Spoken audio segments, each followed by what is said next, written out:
Hey everyone! If Roblox isn't going completely full screen and you're still seeing the Windows taskbar or a white bar, here's how to fix it. Let's get started. Open Roblox on your PC. First, try pressing F11 on your keyboard. This should switch Roblox to full screen.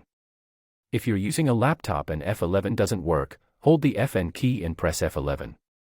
To exit full screen, press the same key combination again. If that still doesn't work, press Alt and Enter together. Roblox should now switch to full screen.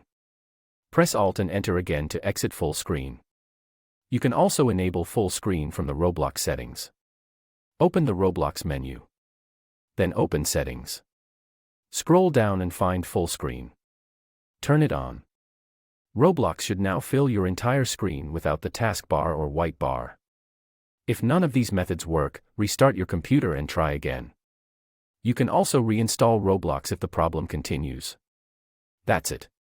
If this video helped you, leave a like and subscribe for more Roblox tutorials.